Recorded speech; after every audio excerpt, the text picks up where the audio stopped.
Hatchet, Chapter 9. Brian found it was a long way from sparks to fire. Clearly, there had to be something for the sparks to ignite, some kind of tinder or kindling, but what? He brought some dried grass in, tapped sparks into it, and watched them die. He tried small twigs, breaking them into little pieces, but that was worse than the grass. Then he tried a combination of the two, grass and twigs. Nothing. He had no trouble getting sparks, but the tiny bits of hot stone or metal, he couldn't tell which they were, just sputtered and died.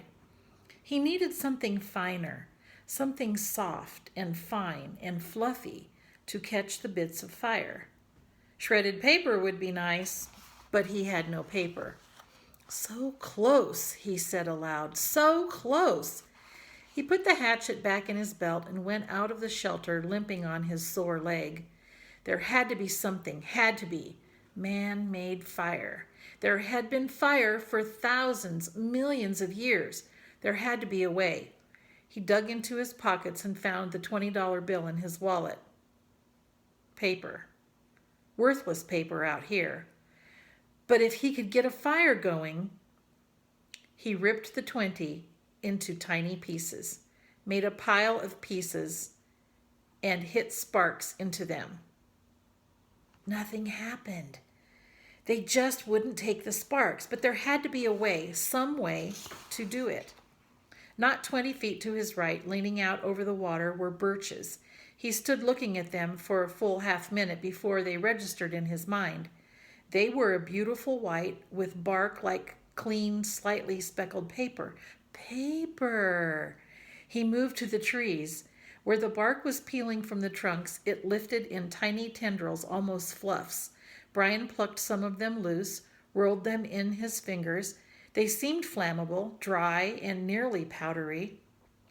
He pulled and twisted bits off the trees, packing them in one hand while he picked them with the other, picking and gathering until he had a wad close to the size of a baseball. Then he went back into the shelter and arranged the ball of birch bark peelings at the base of the black rock. As an afterthought, he threw in the remains of the $20 bill. He struck, and a stream of sparks fell into the bark and quickly died. But this time, one spark fell on one small hair of the dry bark, almost a thread of bark, and seemed to glow a bit brighter before it died. The material had to be finer. There had to be a soft and incredibly fine nest for the sparks. I must make a home for the sparks, he thought. A perfect home, or they won't stay. They won't make fire. He started ripping the bark, using his fingernails at first, and when that didn't work, he used the sharp edge of the hatchet, cutting the bark in thin slivers, hairs so fine they were almost not there. It was painstaking work, slow work, and he stayed with it for over 2 hours. Twice he stopped for a handful of berries and once to go to the lake for a drink. Then back to work, the sun on his back, until at last he had a ball of fluff as big as a grapefruit, a dry birch bark fluff. He positioned his spark nest, as he thought of it, at the base of the rock, used his thumb to make a small depression in the middle, and slammed the back of the hatchet down across the black rock. A cloud of sparks rained down, most of them missing the nest, but some, perhaps 30 or so, hit in the depression, and of those 6 or 7 found fuel and grew, smoldered, and caused the bark to take on the red glow. Then they went out. Close! He was close! He repositioned the nest, made a new and smaller dent with his thumb, and struck again. More sparks, a slight glowing, then nothing. It's me, he thought. I'm doing something wrong. I do not know this. A cave dweller would have had a fire by now. A Cro-Magnon man would have had a fire by now. But I don't know this. I don't know how to make a fire. Maybe not enough sparks. He settled the nest in place once more and hit the rock with a series of blows as fast as he could. The sparks flowed like a golden waterfall. At first they seemed to take. There were several, many sparks that found life and took briefly, but they all died. Starved. He leaned back. They are like me. They are starving. It wasn't quantity. There were plenty of sparks, but they needed more. I would kill, he thought suddenly, for a book of matches. Just one book. Just one match. I would kill. What makes fire? He thought back to school. All those science classes. Had he ever learned what made a fire?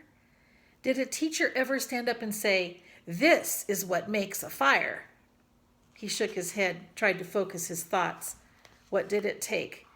You have to have fuel, he thought, and he had that. The bark was fuel. Oxygen.